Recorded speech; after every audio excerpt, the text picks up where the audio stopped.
The elevator doors opened on the 43rd floor, and every single person in the waiting room looked up. Then they looked back down. That was how it always went with Daniel Williams. People looked at him the way you look at something that doesn't belong, a crack in a fancy wall, a weed growing through marble, and then they looked away, as if seeing him too long might cost him something. He was 12 years old. He wore a gray hoodie with a small tear near the collar. His sneakers were clean, but only barely, and his backpack, dark blue, one strap slightly frayed, hung off his left shoulder like it carried the weight of everything he owned. Because it did. The receptionist at the front desk had long red nails and a smile that she kept only for certain people. Daniel was not one of those people. "Can I help you?" she said, and the way she said it meant, "You are lost, little boy." Daniel stepped forward. His voice didn't shake. That surprised even him. "I have an appointment," he said, "with Wellington and Associates. My name is Daniel Williams." The woman typed something slowly, as if she hoped the name wouldn't appear. Then her fingers stopped. She looked at her screen. She looked at him. She looked at her screen again. "Third door on the left," she said quietly. Daniel nodded and walked. The conference room was a kind of room that made you feel small on purpose. The ceiling was high. The table was long and glass and so polished you could see yourself in it, which Daniel thought was a strange kind of cruelty, to make poor people look at themselves in rich people's tables. 3 men sat at the far end. They wore suits that cost more than Daniel's mother had made in 3 months. They had the kind of faces that had never been told no and had stopped expecting it. The one in the middle was Henry Wellington, silver-haired, 60-something, with sharp blue eyes that missed nothing. To his right sat James Cooper, younger, with a pen he kept clicking.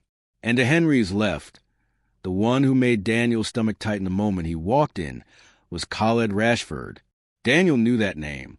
He had known it his whole life, the way you know the name of the storm that destroyed your house before you were born. Khaled was around 45, dark-eyed, well-built, and wearing an expression that said he had already decided this meeting was a waste of his time. He looked at Daniel the way the receptionist had. Then he looked at Henry. And then he laughed. It wasn't a warm laugh. It was the kind of laugh that's meant to shrink you. "This," Khaled said slowly, gesturing toward Daniel with his pen, "is the claimant?" Henry cleared his throat. The appointment was confirmed. "We are obligated to." "He's a child," Khaled said. "He's wearing a hoodie." James Cooper didn't laugh, but he didn't stop him either. Daniel stood at the end of that long glass table and said nothing. He had learned a long time ago that silence was sometimes the only armor a person without money could afford. "Sit down, son," Henry said, not unkindly. Daniel sat. "State your name and your reason for being here," Henry said, folding his hands. Daniel looked at all 3 of them. He breathed in once, slow and steady, the way his mother had taught him to breathe before something hard. "My name is Daniel Marcus Williams," he said, "and I came to claim my inheritance." The room was quiet for exactly 1 second. Then Khaled Rashford laughed again, louder this time, throw his head back like Daniel had just told the funniest joke he'd ever heard. James Cooper looked at the table. Even Henry's mouth curved slightly, though he pressed it back down. Daniel didn't move. He didn't blink. He had expected this. His mother had told him they would laugh. "They will laugh, baby," she had said, her voice thin and tired near the end, her hand wrapped around his. "Let them. Laughter runs out. Truth doesn't." His mother's name was Margaret Rashford Williams, and she had been the most stubborn, most tender, most quietly extraordinary person Daniel had ever known. They lived in a 2-bedroom apartment in Detroit, on the 4th floor of a building where the elevator worked only sometimes, and the heat worked only sometimes, and the landlord answered the phone almost never. Margaret worked as a nursing assistant during the day and took online accounting courses at night, sitting at the kitchen table with headphones in dark circles under her eyes, and still, managing to ask Daniel about his day, his homework, whether he had eaten, whether he was okay. She never talked about her father. Not really. Daniel had asked when he was 6. She had said, "He made his choices, and I made mine." He had asked again at 9. She had said, "Some doors, when they close, need to stay closed for a while." He had stopped asking after that. But he always wondered. Because a few times her father's name came up on the news once, in an article once, in a whispered phone call he wasn't supposed to hear, her face did something complicated. Not anger, exactly. Something older than anger. Something that looked like grief that had been folded up and put away so many times it had lost its shape. Edward Rashford, Gulf oil magnate, worth hundreds of millions, and Margaret's father, which made him Daniel's grandfather. A grandfather Daniel had never met. A grandfather who, according to the news article Daniel had secretly read at 13, no, 12, he was 12, it had just happened 3 months ago, had died quietly in his Connecticut home, leaving behind a complicated will, a fractured family, and one sealed envelope that he had mailed to a Detroit address before he took his last breath. The envelope had arrived on a Tuesday. Margaret had been gone by Thursday. A blood clot. Sudden. Cruel. The kind of thing that doesn't warn you. Doesn't give you time to say everything you meant to say to your son. Doesn't give your son time to become ready to be alone. Daniel had sat with the envelope for 2 weeks before he opened it. Inside was a letter. A smaller sealed envelope marked "Do not open until the meeting," and a handwritten note in his mother's writing, short, just 4 lines, that told him exactly where to go, who to ask for, and what to say when they laughed. They will laugh, baby. Let them. Laughter runs out. Truth doesn't.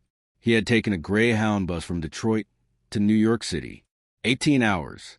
He had eaten peanut butter crackers and watched the country change through a foggy window and held the backpack on his lap the entire time, both arms wrapped around it, the way you hold something that is the last piece of a person you loved.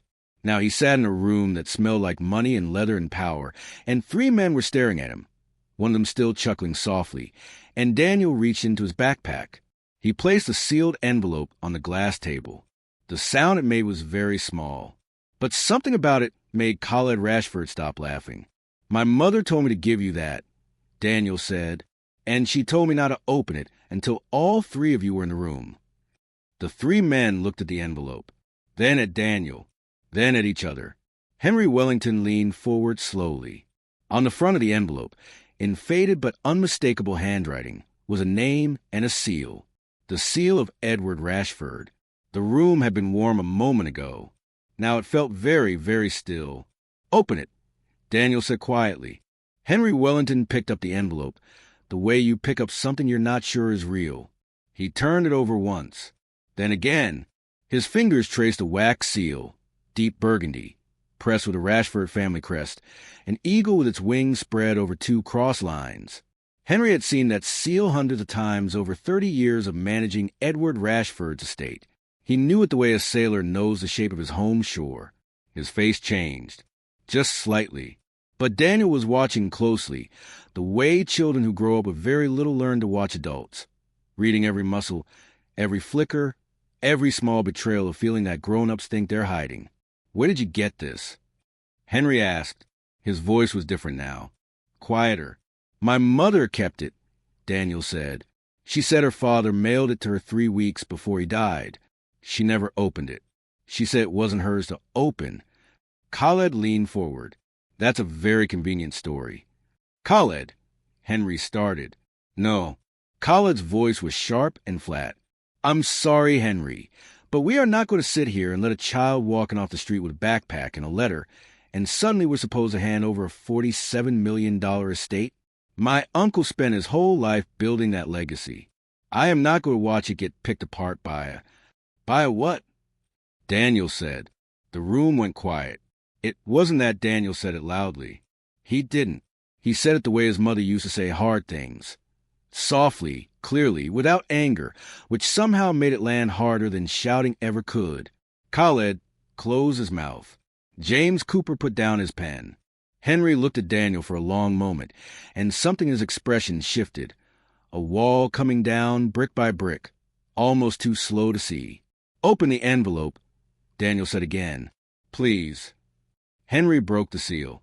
The content spread across the glass table like a map of a life. First, a folded letter, 3 pages handwritten, in the careful and slightly shaky script of an old man who knew he was running out of time. Henry unfolded it slowly and began to read silently. His eyes moved fast at first, then slowed, then stopped on one line. He read that line again. His jaw tightened. Second, a smaller document. Official, stamped, folded in thirds. A trust agreement. Daniel could see numbers on it from across the table. Numbers with a lot of zeros. Third, a photograph. Old, slightly creased at one corner. A young woman sitting on a porch step, laughing at something off camera, her hair loose around her shoulders, looking like she didn't have a care in the world. On the back, in the same shaky handwriting, Margaret, summer 1998, the last good summer. Fourth, and this was what made Khaled Rashford go very still. A small sealed plastic vial labeled and dated with a chain of custody document clipped to it. A DNA sample. Edward Rashford's own DNA, collected, certified, and notarized by a medical officer 14 months before his death. And fifth, tucked beneath everything else like it was the most ordinary thing in the world, Daniel's birth certificate, his mother's name, his grandfather's name listed under a separate paternity acknowledgement, and a hospital record from Detroit, dated 12 years and 3 months ago, with a tiny footprint stamped in faded ink. Daniel Williams. 7 pounds for ounces. Born healthy. Born real. Born belonging to someone, even if that someone had taken too long to say so. Henry set the letter down. He folded his hands on top of it. He looked at Daniel the way people look at something they weren't prepared to feel. Edward wrote this himself, Henry said. I recognize the handwriting. I've seen it on 40 years of correspondence. It could be forged, Khaled said, but his voice had lost its edge. It sounded like a habit more than a belief. The seal cannot be forged, Henry said quietly. Not this one. Edward had it made specifically, so it couldn't be replicated. I know because I watched him commission it. He looked at Khaled steadily. And you know that too. Khaled said nothing. James Cooper picked up the DNA document, read it carefully, and placed it back down. The chain of custody is clean, he said. This was done properly. Legally. The sample was collected by a certified physician and witnessed by 2 notaries. He paused. Whoever helped Edward arrange this knew exactly what they were doing. He knew, Henry said, almost himself. He knew this day might come. He prepared for it. He looked at Daniel. Your grandfather was a very deliberate man. I wouldn't know, Daniel said. I never met him. The words fell into the room like stones into still water. The door opened. Everyone turned. She was a small woman, perhaps 65, with silver-streaked hair pulled back neatly and the kind of face that had seen a great deal of life without letting it make her hard. She wore a simple gray dress and carried a folder pressed against her chest.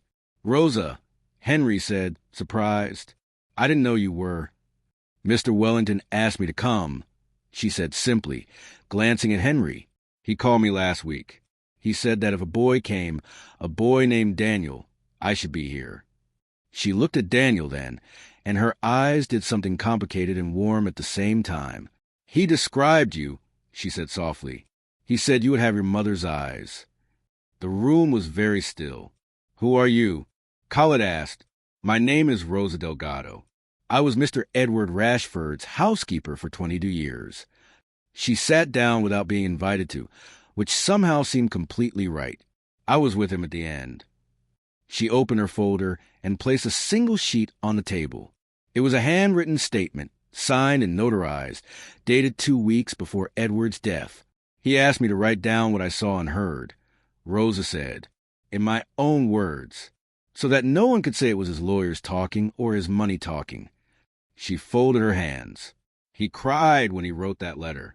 He hadn't cried in all the years I knew him, 22 years, and I never once saw that man cry. She paused. He said the worst thing he ever did was let his pride stand between him and his daughter. He said he tried to find her. Twice. She didn't want to be found, and he understood why. But he never stopped hoping she would come back, or that she would send someone. She looked at Daniel. He hoped she would send you, she said. Daniel looked down at the table, at his mother's photograph, still lying there with its back facing up, the last good summer. He thought about her at that kitchen table, with her headphones in. He thought about 18 hours on a Greyhound bus. He thought about the way she had held his hand near the end and told him, with everything she had left, what to do and where to go and how to stand when they laughed. He pressed his lips together. He would not cry. Not here. Not yet.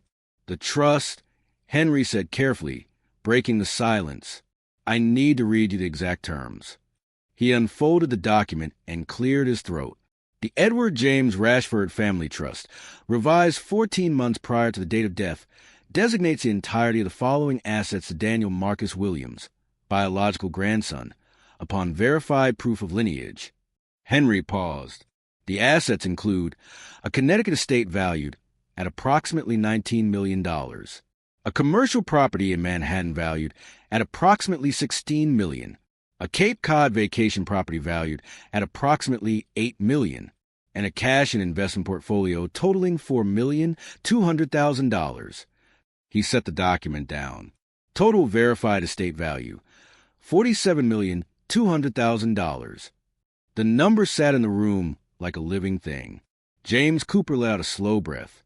Khaled Rashford stared at the table. Daniel stared at Henry.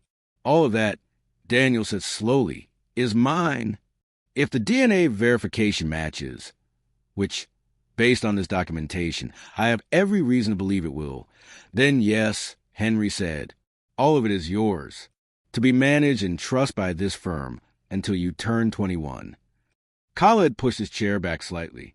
He looked at Daniel, really looked at him, for the first time since the meeting began. The sharp edges of his face had softened into something that might have been shame, or might have been a particular exhaustion of a man who has been wrong and knows it and isn't sure yet what to do with that knowledge. I want independent verification, Khaled said, but it came out quieter than anything else he'd said. It came out like a formality rather than a fight. Of course, Henry said. That is standard procedure. We will have results within 72 hours. He looked at Daniel. In the meantime, the boy needs somewhere to stay. Rosa reached across the table and covered Daniel's hand with hers. He can stay with me, she said, as if it were the simplest thing in the world. I live 12 minutes from the Connecticut estate. I have a spare room. It has a window that looks out a garden. She smiled at Daniel, a real smile, full and unhurried. Mr. Rashford planted it himself. He was terrible at gardening, honestly, but he kept trying. Daniel looked at her hand on his, at the warmth of it, at the simple, uncomplicated kindness of it. Okay, he said. He reached into his backpack one more time and pulled out the last thing he had carried all the way from Detroit. A photograph of his own, smaller than the one Edward had kept, slightly bent, laminated at the edges because Daniel had done it himself with a school laminating machine 2 years ago, knowing even then that he needed protected. His mother, laughing, alive, looking straight at the camera, like she was looking straight at him. He placed it on the table beside Edward's photograph, side by side, grandfather and daughter, the two people who had never made it back to each other. She would have come back, Daniel said quietly. Eventually, I think she was almost ready. Nobody in the room said anything, because sometimes the truest things are the ones that leave no space for words. The next 72 hours moved both slowly and fast, the way time does when your whole life is changing and you're not sure yet whether to be terrified or grateful or both. Rosa's spare room had yellow curtains. Daniel hadn't had yellow curtains before. In Detroit, his bedroom window looked out at a brick wall and a fire escape where pigeons like to sit and argue with each other in the early morning. Here, the window looked out a garden, uneven, slightly wild, the kind of garden that had been planted with love but not expertise, and beyond the garden, a stretch of Connecticut sky that seemed wider and quieter and more generous than any sky Daniel had ever seen. He lay on the bed that first night with his backpack on the floor beside him, still not quite willing to unpack it. Un packing fait permanent fait dangereux. He had learned, growing up, that the things you let yourself believe in are the things that hurt the worst when they disappear. But Rosa had made him soup, homemade, from scratch, with bread she had baked that afternoon, and she had set in front of him without ceremony or pity, the way people feed children when they understand that what a child needs most is not to be made to feel like a charity case. She had talked to him about ordinary things, the garden, the neighbor's dog that kept digging under the fence, a television show she had been watching that she thought was getting worse every season. She had not talked about the money. She had not talked about Edward. She had simply fed him and let him breathe. Daniel liked her very much. The call came on the third morning. Daniel was sitting at Rosa's kitchen table with a glass of orange juice and a book he wasn't really reading when Rosa's phone rang. She answered it, listened for a moment, and then looked at Daniel with an expression that was trying very hard to stay calm and not quite managing it. "It's Mr. Wellington," she said. "He wants to speak with you." Daniel put down the book. He took the phone. He held it with both hands. "Daniel," Henry Wellington said, "the DNA results are confirmed. The match is conclusive. 100%. A pause. I want you to come in this morning. If Rosa can bring you. There are papers to sign, arrangements to make, and there are some things I want to say to you in person. Is Khaled going to be there?" Daniel asked, a longer pause this time. "Yes," Henry said. "He asked to be." The conference room looked different the second time. Or maybe Daniel was different. He wasn't sure which. But the table didn't seem as wide, and the ceiling didn't seem as high, and when he walked to the third door on the left, his sneakers didn't make the same uncertain sound on the marble floor. He walked like someone who had somewhere to be. Henry was already standing when Daniel came in. That was the first thing. He stood up, the way you stand for someone you respect, and he extended his hand, and Daniel shook it. James Cooper nodded, warm and genuine. Khaled Rashford stood at the far window with his back to the room, looking out at the New York skyline. He didn't turn around right away. His shoulders were set in a particular way, tight, careful, the posture of a man rehearsing something in his head. Daniel sat down. Rosa sat beside him. Henry opened a folder and spread several documents across the table. Cleaner now, organized, each one flagged with a small colored tab. "We'll go through all of these together," he said. "I want you to understand everything. Not just sign it. Understand it. You're 12, not foolish. And your grandfather specifically wrote in his instructions that you were to be spoken to as someone capable of comprehending his own future." Daniel blinked. "He wrote that." "He wrote quite a lot about you," Henry said quietly, "considering he never met you. He wrote about what he imagined you might be like. He wrote about your mother, the version of her he remembered, and the version of her he hoped she had become." He paused. "He was right about most of it, I think." Daniel looked down at the table. That familiar tightness in his chest, the one that had lived there since Thursday 3 weeks ago, since the blood clot, since the phone call from the hospital, since the world had rearranged itself into a before and an after, pressed a little harder. He breathed through it, slow and steady. Let them laugh. Laughter runs out. Truth doesn't. He breathed in. He breathed out. "Tell me about the properties," he said. Henry walked him through everything.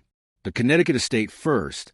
12 rooms for acres, a library that Edward filled over 50 years with books on history and engineering and, unexpectedly, poetry. He loved poetry, Rosa said softly, almost to herself. He never told anyone. He was embarrassed by it. She smiled. He had terrible taste in poetry, honestly, but he loved it. The Manhattan Commercial Building, currently leased to 3 tenants, generating steady income that would flow directly into Daniel's trust.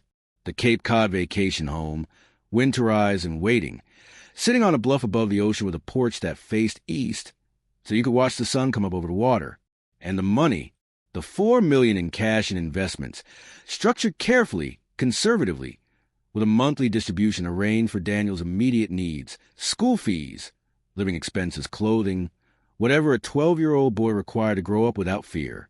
"You'll never go hungry," Henry said plainly.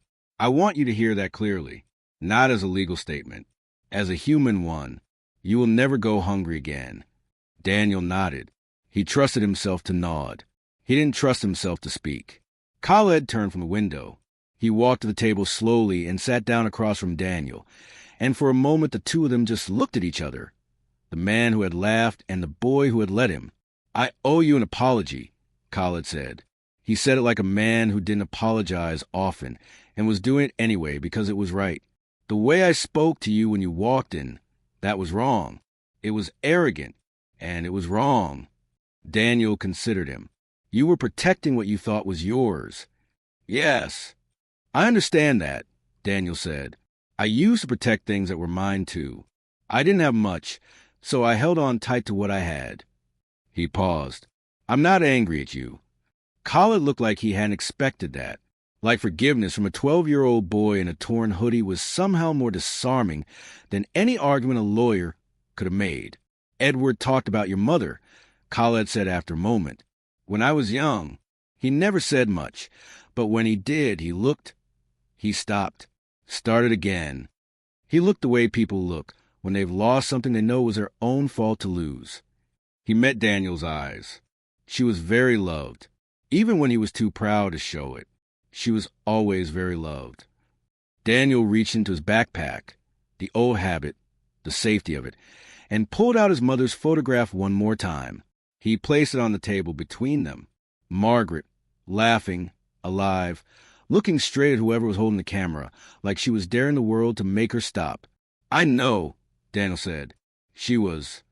The papers took 2 hours to sign, an initial and date and witness. Rosa sat beside Daniel the entire time, and whenever Henry used a word Daniel didn't recognize, Daniel asked what it meant, and Henry explained it without impatience, without condescension, without making Daniel feel anything other than exactly what he was, a boy with a right to understand his own life. At the end, Henry closed the folder and looked across the table. There's one more thing, he said. He reached into his own bag and produced a small, flat box, dark wood, simple. He slid it across to Daniel. Your grandfather left this separately, outside the trust, just a personal effect. He wrote on the instructions that it was to go directly to you, with no lawyers present when you opened it. Henry smiled slightly. I'm bending that rule a little. I hope you'll forgive me. Daniel opened the box. Inside, on a small square of velvet, was a compass, old brass, the kind that fit perfectly in a closed fist.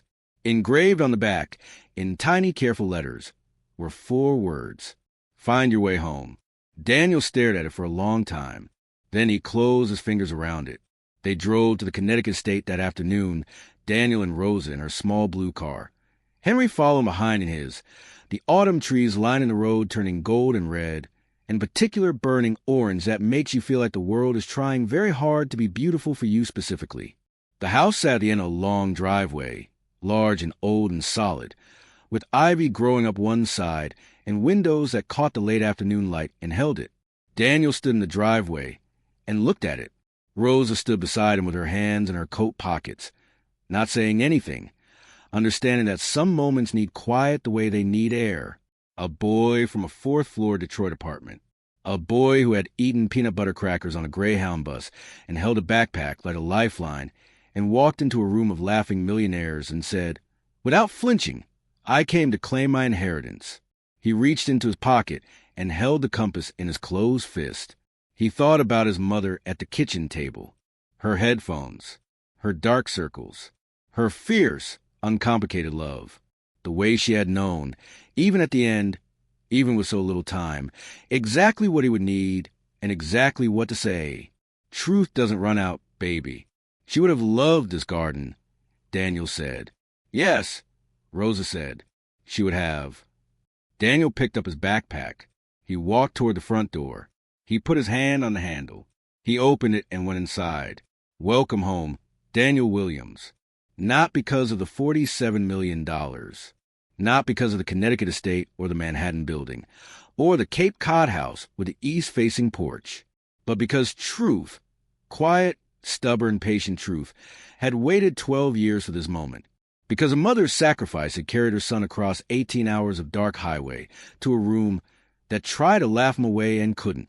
Because a grandfather's regret, written in shaky handwriting on 3 pages of paper, had built a bridge across an estrangement that pride had made and love had finally, slowly, unmade. Because a boy with a dirty backpack and a sealed letter had stood in a room full of power and refused, gently, steadily, completely, to be small. That is what inheritance really means. Not what you're given, what you're brave enough to claim. If this story moved you, If you felt Daniel's courage, his mother's love, or that moment when the laughter finally stopped, then share it with someone who needs to hear it today, like this story. Share it forward. And if you want more stories about truth, dignity, and the kind of strength that has nothing to do with money, subscribe so you never miss the next one, because stories like Daniel's deserve to be heard. And someone in your life might need this one more than you know.